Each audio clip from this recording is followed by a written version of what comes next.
Comfortable sharing political beliefs. Let's just go right to pollsters, and we could take a look at strangers and the rest of it as we go on. But you'll notice that females. Before I get into some of the other stuff, you'll notice that females at 22.6% versus 14.2 for males are much more likely to say they are very uncomfortable being honest with pollsters about their political beliefs. Even somewhat uncomfortable, which is a lesser indicator. We do not give somewhat as much weight as we give very, because when we looked back at 2020, the groups that had the highest error rates were the ones with very. And I guess somewhat did in Michigan, combining somewhat made a little bit more sense. But we were pretty much right on the money, in Michigan. Wisconsin was a biggie. I mean, that you could blow that state bad. So I don't know about Biden plus 17, but you could blow it badly. Biden plus 10. Yeah, absolutely. Which they did, by the way, and more. Even Florida, because some of the older people, some senior groups were more, as opposed to Pennsylvania, where like young black men were very uncomfortable, which a locals member helped me understand. Actually, they have mothers and aunts and grandmothers who are loyal Democratic voters, and the last thing they want to hear is that their son is voting for Donald Trump. So they were very uncomfortable. And actually, remember the North Carolina man, and they were like, he was like even being bombarded by Spectrum News, and like shamed. He came out and they were like, "Who did you vote for?" It was early voting, and he was like, he didn't want it. He didn't want to answer at first, yeah, and then he was like Donald Trump, and they like shamed him over it. And he was like, "This is why I didn't want to tell anybody." He's like, "I don't justify myself to you," and I was like, "Yeah, damn right, brother, damn right you don't." And it's a white woman shaming him. Irony at its finest. A white woman. Oh, Lord almighty. Anyway, so just take that into account. And combined, we're looking at basically just under half of women who say that they're uncomfortable talking to pollsters about their political beliefs. And you have about 4 in 10 overall, because of mostly women, because men are only about 3 in 10, but still 4 in 10 average, because women are a larger share of the electorate nationally most of the time. Sometimes it's even, but most of the time that's the case. They are doing, that is, and I have said this before, but it's worth repeating, that's a pollster's worst nightmare. That you're basically being told by almost 4 in 10 voters that I'm not sure I want to tell you the truth. We're the only ones doing something like this. And we are, and this trend has continued. And I want to show you some of these groups, because if the Public Polling Project does anything of value, it's this. It's identifying this, because it really has such big implications for the entire industry. All right, let's look at age. You'll notice, actually, nationally, unlike in Florida, younger voters were actually more likely to say they were very uncomfortable.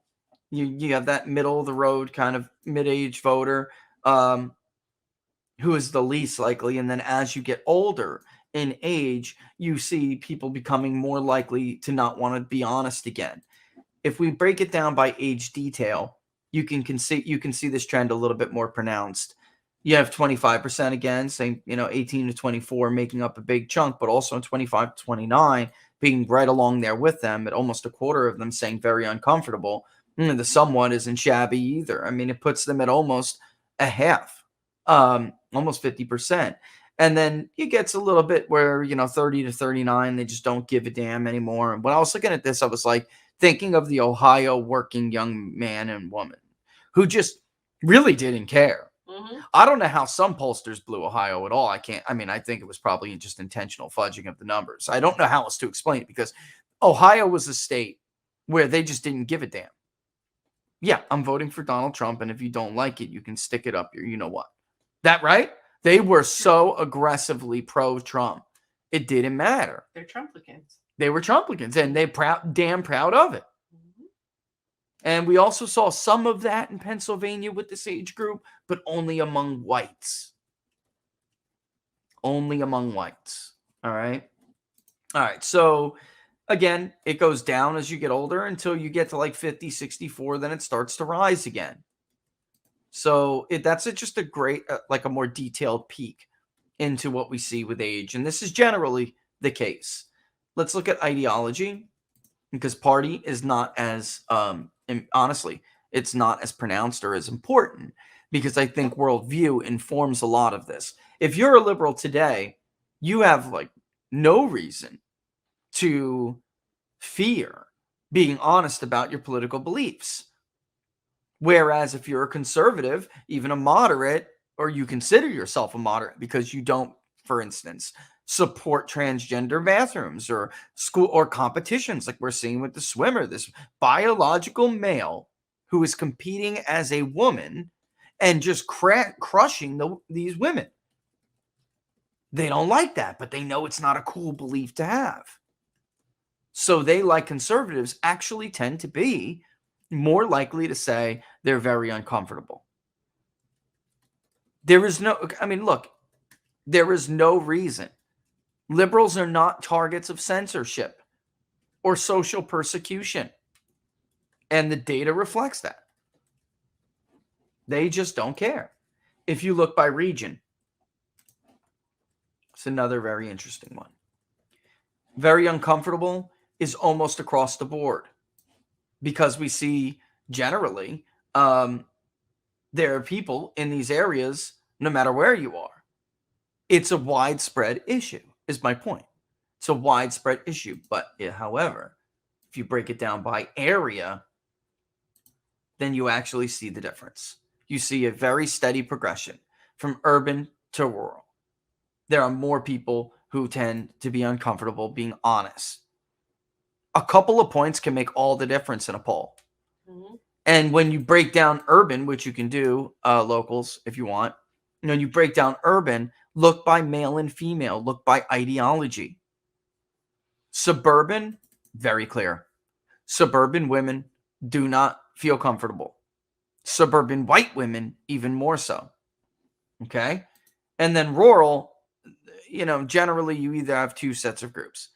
They're terrified or they don't give a damn, and they're the fighter, the base fighter, for conservatism or whatever you want to call it.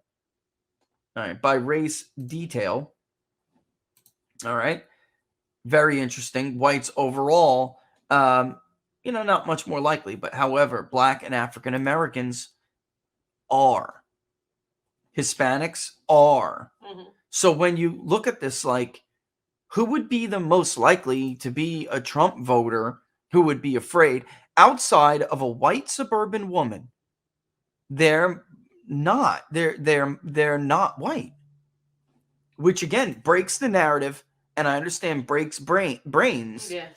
But the fact of the matter is that's what we have found consistently. By religion, we can check that out. No religion. Protestants are very, are along with other religions, which we can, break down because there are Muslims in there as well. All right. Look at Muslims. Can you blame them? I'm serious, because can you blame them? It's like God knows what they're. Look at what's his name, what's his name, Melber, right? Mm-hmm. Who just got busted by Jack Posobiec, spouting basically anti-gay. I mean, it's Islamic extremism. Jack Posobiec just busted him, was like, "Yo, NBC, what the hell are you gonna do with this guy?" All right, so can you blame him? And then Catholics and Protestants, there's a good share who are afraid, but as are, the rest of them. So it's really a more complicated problem than the media would like, to try to explain it. Well, those are just evangelicals who are, afraid to say their crazy beliefs. It's just not the case. It's just not true. And it never has been. Okay? I mean, the fact of the matter is it never has been. Hi folks, Rich Baris, the People's Pundit, host of Inside the Numbers with the People's Pundit, and co-host of What Are the Odds with Barnes and Baris. If you liked what the New York Post called above average transparency, then go ahead and like the page, share the videos, and hit that notification bell. It'll let you know when we're going to go live.